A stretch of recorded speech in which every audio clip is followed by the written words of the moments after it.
Hello and welcome to another video. Today we shall be talking about one of the more intriguing aspects of the paranormal.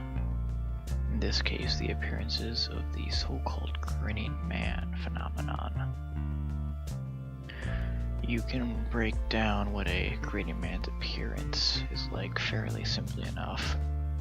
They usually look very, very close to being a regular human.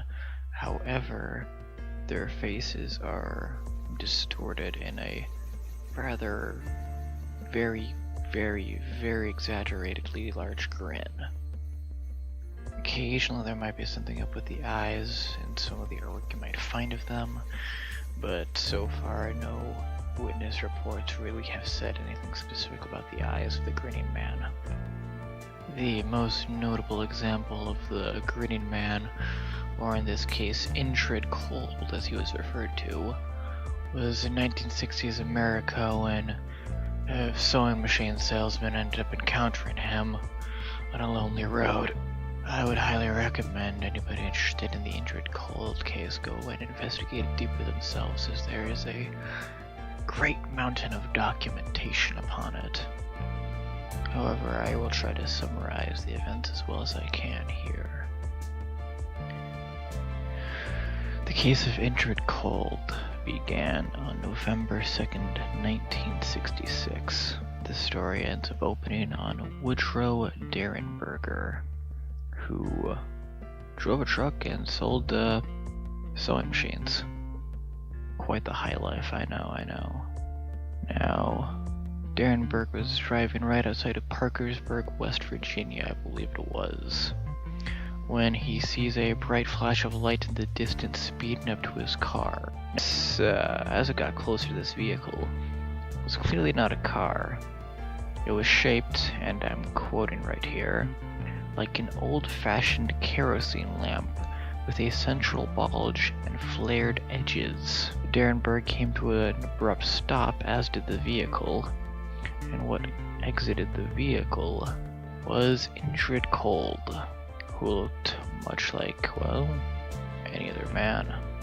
However, there were a few stark differences in this case.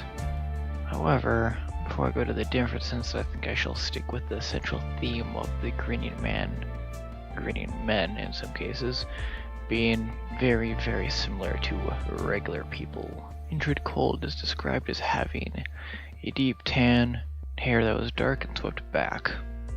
Deep tan is kind of odd for that time of year, but I digress.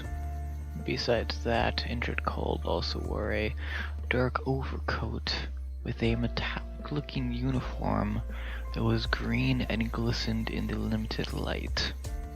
And of course, here we come to the namesake, the freakishly large, freakish expression that was the massive grin that decorated Indrid Cold's face. Now, what did the happiest alien alive say exactly to Derenberger? Well, not a whole lot, honestly. He exited the vehicle. He asked about what that city was in the distance. Derenberger identified it as Parkersburg, and asked, the weird grinning alien man where he was from. Which Indrid Cold said he came from a place, quoting again here, less powerful than the United States. He was pretty chill.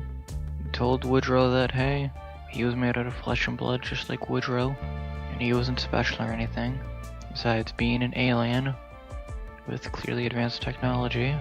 But hey, semantics, right? Well, this was before Derenberger could return to his vehicle, really. Indrid revealed that they were going to be meeting up again. A whole lot. And then he told Derenberger to feel free to go and tell this to the local government and everything. And so what ended up coming out of this was a bit of a media sensation. Derenberg would quickly quit the high life he was on of selling sewing machines and retire to a little barn where he and his alien friend would party, and I am not making any of this up. Derenberger alleges that his friend Indrid Cold, who basically became his alien best friend, would come over and they'd chillax and party. And occasionally they'd go and take the kerosene lamp spacecraft that Indrid used and fly over to Indrid Cold's planet and party there. Also, nobody wore clothes there. Very important that. You might be curious why I picked this of anything to really talk about. And honestly, this was just a segue. An alien nudist segue, I suppose. See, the whole case of creatures looking very, very, very similar to us is a rather interesting one. And I don't mean in the way of skinwalkers, where their flesh is falling off and they have really ugly looking faces and stuff. No, they're also nudists, so maybe they're aliens too. Anyway, the whole thing here is just that it's really common to cosplay as humanity, it seems. I mean, really think about it. Here we have Indrid Cold, which is a modern example, a grinning man. However, throughout the entirety of human history, we've had our own fair share of copycats, haven't we? To name off just a few recent ones, look at the Men in Black, or the Black-Eyed Kids phenomenon, both of which has increased a fair amount in recent years, especially the Black-Eyed Kids one, which has just skyrocketed in recent years in terms of sightings and reports of them. Men in Black has been on the more steady kind of rise. I guess I should probably note about the prequel, if you will, to Indrid Cold. Parentheses note, Indrid Cold actually was never called Indrid Cold by Darren Berger. It was actually Darren Berger who said Indrid Cold simply referred to himself as Cold. Parentheses end. Anyway, with that little disclaimer aside, before Darren Berger even actually met good old Cold, there was another interesting little appearance. Over in New Jersey, specifically Elizabeth, New Jersey, there were two children who reported that they came across a rather odd man who they referred to as the strangest man they had ever seen. And how they were walking when all of a sudden they just saw the guy staring at them with a very big grin. That's, well, there's more to the report, but nothing really I can see to justify a connection between the two. I don't wish to envelop this video too much in that specific story. If you're really interested in that one, you can go and do your own digging. I've hopefully given you enough clues. However, I don't wish to open another can of worms for this video, as I was hoping for this video to be, well, pretty much strictly related to Grinning Man phenomenon and, by extension, copycats. So, then we must come to the question, why do so many creatures wish to appear as us? Now, many reasons could exist for this. And in fact, many reasons probably do exist for this. See, our relationship to all these different kinds of entities and creatures is a unique one in every circumstance. Well, even though in some circumstances it can be, I'm hungry, let me eat that person. Other cases might be, I'm hungry, I'm gonna eat that person's arm. Sorry, this video has become really rambly. But, well, that's how it goes, kids. Wow, did that just get derailed? Man, editing this video is gonna be a nightmare. Part of me just wants to let it go on and on, that way I can be lazy and not edit it. But I'm probably gonna have to edit out this entire segment now. Anyway, so some creatures might simply just want to snack on humanity for a bit, but other creatures specifically in terms of relationships to aliens and other such phenomenon. Some of them probably just want to be friends with us. Have really no reason to go and try to genocide us all. Don't get me wrong, there's probably more than our own fair share of hostile alien races running about. I look forward to my video on human mutilations for that specific reason. But that aside, alien best friend Cold guy clearly did not demonstrate a massive level of threat. He himself said that he came from a place far less powerful than the United States. And while yes, you could argue he was just trying to cozy up to Derenberger, perhaps for his own reasons and intents, well, he picked a very odd person to do it to. Derenberger was a man who was a sewing machine salesman.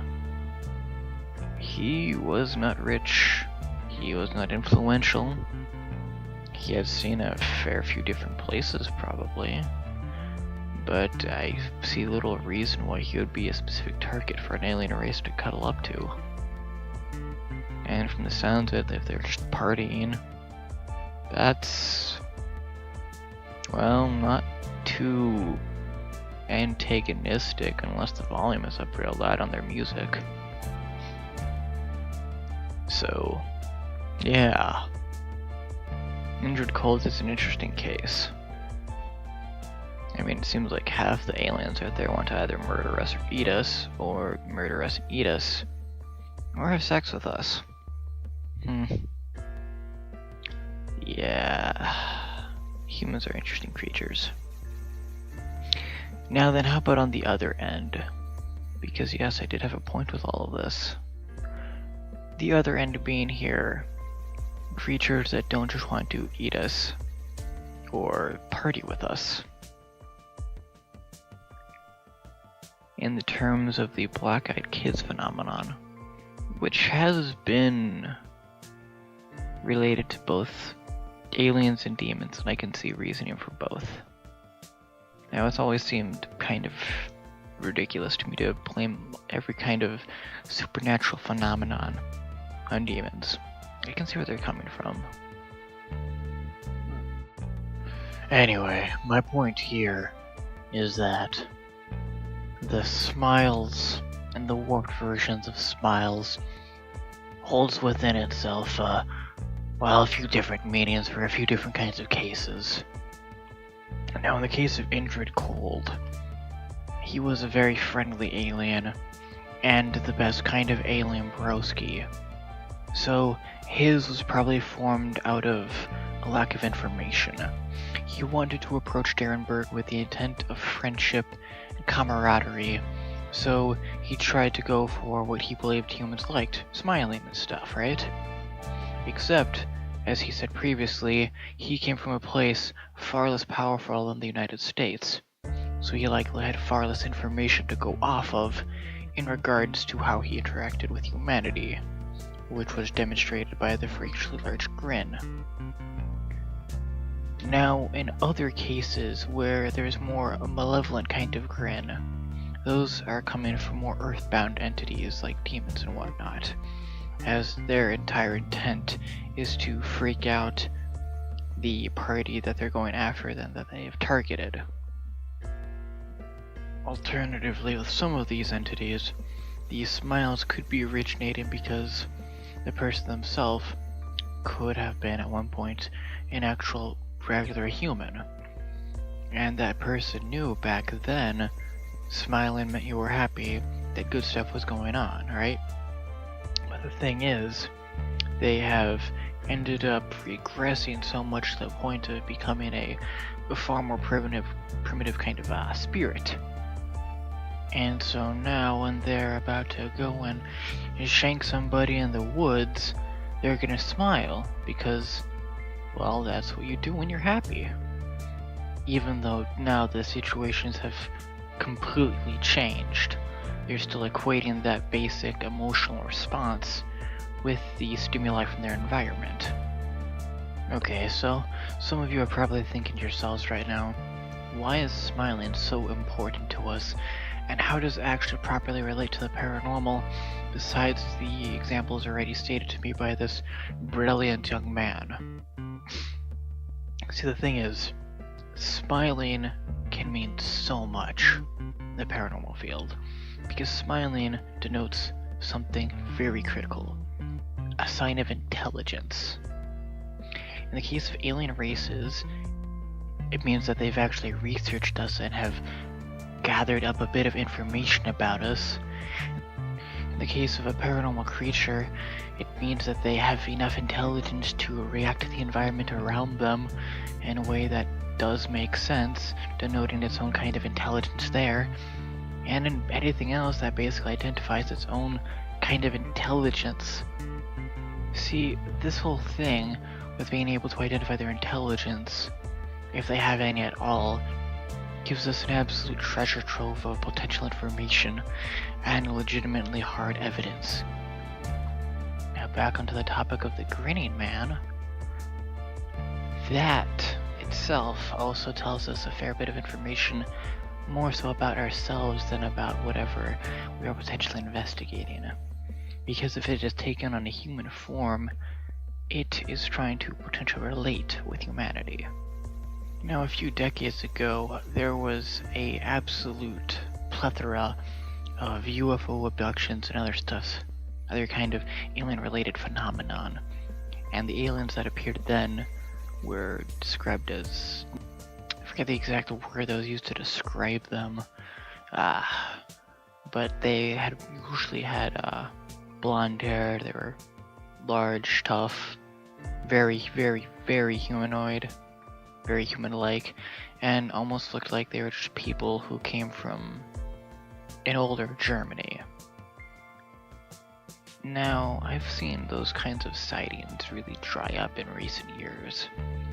I believe, and don't quote me on this one, but the end of the mass amount of sightings of them probably dropped off during the 90s or so.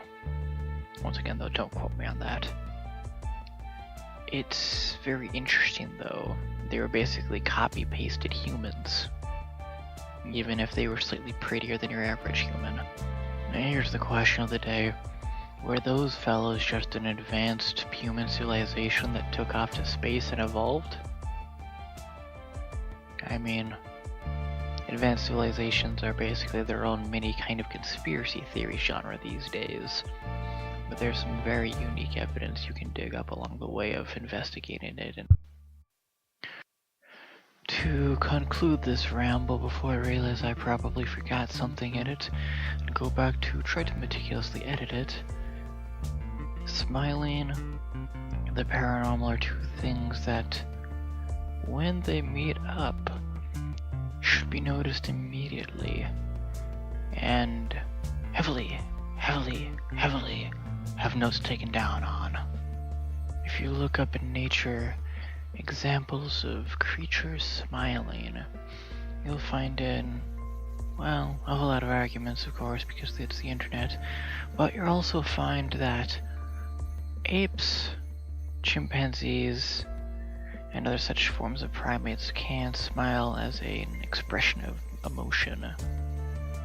You'll also find that dogs can smile, but dogs smile mainly through their eyes, not through the usage of their mouths.